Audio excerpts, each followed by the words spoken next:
hello friends नमस्कार সকলোকে আপোনালোক সকলোকে পুনৰ এটা মোৰ নতুন ভিডিঅলৈ স্বাগতম জনাইছো আশা কৰো সকলো ভালে আছে আৰু সদায় ভালে কুশলে থকাটো কামনা কৰিছো আজি আমি এইটো ভিডিঅত কথা পাতিম আসাম পুলিচ কনষ্টেবল এবিৰ বিষয়ে অৰ্থাৎ আৰ্ম ব্ৰাঞ্চৰ বিষয়ে তো আপোনালোকৰ বহুতো ক্যান্ডিডেটে কনফিউজ হৈ আছে যে ফাইনাল সিলেকশনত আমাৰ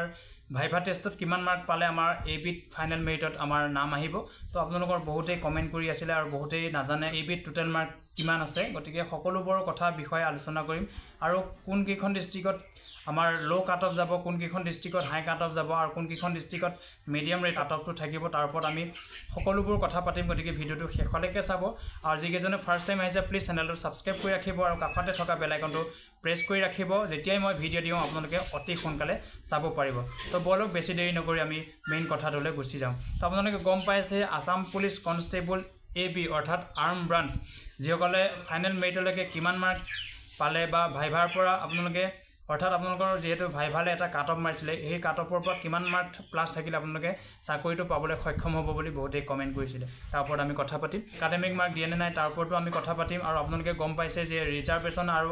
আনৰিজাৰ্ভ বা যিসকল জেনেৰেল ক্যান্ডিডেট কিমান মাৰ্ক পালে তেওঁলোকৰ চাকৰি হ'ব বুলি বহুতে কমেন্ট কৰি আছিল আৰু আপোনালোকৰ কিছু ডিস্ট্ৰিক্টটো জানেই আপোনালোকৰ মিলিটাৰী ইফেক্ট এৰিয়া থাকে তো তাৰ ওপৰতো অলপ আমি কথা পাতিম গতিকে আমি প্ৰথম কথা পাতিম যে কোন কিখন ডিস্ট্ৰিক্টত কাট অফটো বেছিকে যাব পাৰে হাই কাট অফ কোন কিখন ডিস্ট্ৰিক্টত যাব পাৰে তো আপোনালোকৰ ইয়াতে ধেমাজি লখিমপুৰ মাজুলী ডিব্ৰুগড় শিৱসাগৰ বাক্সা তামুলপুৰ বজালী আৰু আপোনালোকৰ ইয়াতে গোলাঘাট যোৰহাট বিশ্বনাথ এইকেইখন ডিস্ট্ৰিক্টত আপোনালোকৰ অলপ কাট অফটো বেছিকে যোৱা দেখা যায় বাকি ডিস্ট্ৰিক্ট কেখনতকে আৰু আপোনালোকৰ মিডিয়াম কেখন ডিস্ট্ৰিক্টৰ কাট অফটো বেছি যায় আপোনালোকৰ ইয়াতে ধুবুৰী কোকৰাঝাৰ আপোনালোকৰ উদালগুৰি দৰং চিৰাং বঙাইগাঁও হোজাই বৰপেটা নলবাৰী হয়নে আপোনালোকৰ নগাঁও এইকেখন ডিস্ট্ৰিক্টত আপোনালোকৰ আৰু চৰাইদেউ এইকেখন ডিস্ট্ৰিক্টত আপোনালোকৰ কাট অফটো মিডিয়াম কাট অফ যোৱা দেখা যায় আৰু আপোনালোকৰ লো কাট অফ আপোনালোকৰ ইয়াতে হাইলাকান্দি কাছাৰ ডিমা হাছাও শ্ৰীভূমি অৰ্থাৎ কৰিমগঞ্জ আৰু Karbi Anglong east Karbi Anglong west Karbi Anglong Kamrup metro Kamrup rural আৰু সাউথ চলমৰা এইকেখন ডিস্ট্ৰিক্টত আপোনালোকৰ কাট অফটো কমকে যোৱা দেখা যায় গতিকে আপোনালোকৰ হাই কাট অফ লো কাট অফ আৰু মিডিয়াম কাট অফ আপোনালোকক কৈ দিলো আৰু আপোনালোকৰ বহুতেই কমেন্ট কৰি আছিল যে ৰিজাৰ্ভেশনত চাকৰি পাবলৈ হলে কিমান কাট অফ লাগিব বা কিমান মাৰ্ক লাগিব আনৰিজাৰ্ভত চাকৰি পাবলৈ হলে কিমান মাৰ্ক লাগিব তো তাৰ ওপৰত আমি কথা পাতিম এতিয়া প্ৰত্যেকখন ডিস্ট্ৰিক্টৰ কাট অফটো বেলেগ যাব বা প্ৰত্যেকটো আমাৰ কাষ্টৰ কাট অফটো বেলেগ যায় তো তথাপিতো আপোনালোকক এভাৰেজ মই কৈ দিছো যে যি ডিস্ট্ৰিক্টে হওক বা যি কাষ্টে হওক যদিও আপোনালোকৰ ইউআৰটো বাদ দি আপোনালোকৰ যদি 84 85 থাকে আপোনালোকৰ এবিট আপোনালোকৰ 100ত 80% ওপৰত চান্স আছে চাকৰি হোৱাৰ গতিকে আপোনালোকৰ যেহেতু ভাইভাত আপোনালোকৰ 5 মাৰ্ক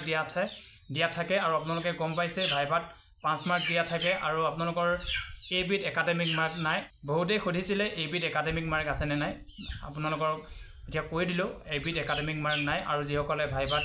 3-2 মান পাইছে তেওঁলোকৰটো প্লাস হ'ব গতিকে আপোনালোকৰ যদি কাট অফটো এটা উদাহৰণ দিছো আপোনালোকৰ যদি কাট অফটো 82 পৰা গৈছিলে দেন আপোনালোকৰ 85 মান যোৱাটো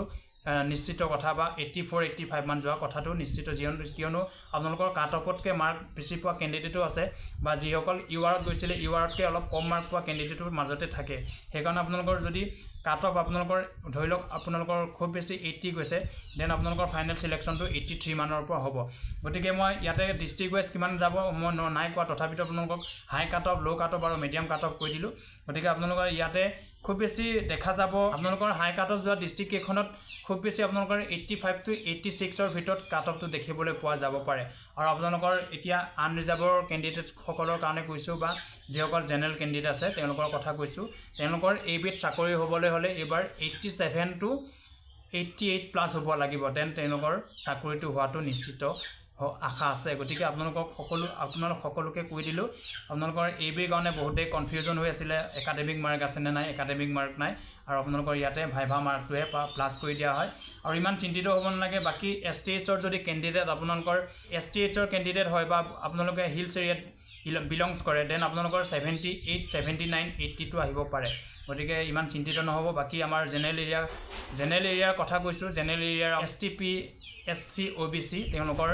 এভাৰেজ মাৰ্ক আপোনালোকৰ এবিট 84 to 85 মান থাকিব বাকি আপোনালোক সকলোৱে কথাবোৰ বুজি পাইছে সাগে তো আপোনালোকৰ সেভ স্কোৰটো বহুতেই খুদি আছিলে আমাৰ এবিট কিমান সেভ স্কোৰ হয় গতিকে আপোনালোকৰ যদি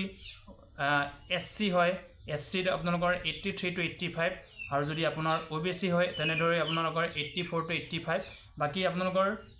STP সকলৰ আমাৰ যিকেইখন ডিষ্ট্ৰিক্টত হাই কাট অফ যায় তাতে আপোনালোকৰ 85 to 86 মান দেখা যাব পাৰে তাতে অলপ পইণ্ট আপ এণ্ড ডাউন হ'ব পাৰে যি কাষ্টেই হওক বা যি ডিষ্ট্ৰিক্টেই হওক মই যিমানটো কাট অফৰ কথা কৈছোঁ ইয়াতে পইণ্ট আপোনালোকৰ অলপ খেলি মেলি হ'ব পাৰে বাকী ইমানমান মাৰ্কৰ ভিতৰত আপোনালোকৰ কাট অফটো অহা চান্স আছে বাকী কথাবোৰ বুজি পাইছে চাগে তো আপোনালোকে ইয়াতে আপোনালোকে ধৰি লওক নিজৰ কাষ্টত বা নিজৰ ডিষ্ট্ৰিক্টত কিমান কাট অফ যাব পাৰে বাকী ইয়াতে আপোনালোকৰ কাৰোবাতকৈ কাট অফটো অলপ বেছিকৈ কৈ দিব পাৰে বাকী ভুল নুবুজিব যিহেতু কম্পিটিশ্যনৰ সংখ্যাটো বেছি তথাপিতো আপোনালোকে চিন্তা কৰিব লগা কথা নাই পজিটিভ থাকক আপোনালোকৰ যদি এভাৰেজ মাৰ্ক হিচাপে 83 to 85ৰ ভিতৰত আছে তেনে আপোনালোকৰ বহুত ধুনীয়া চান্স আছে সকলোকে পুনৰবাৰ লগ পোৱাৰ আশাৰে আজিলৈ ধন্যবাদ জয় আই অসম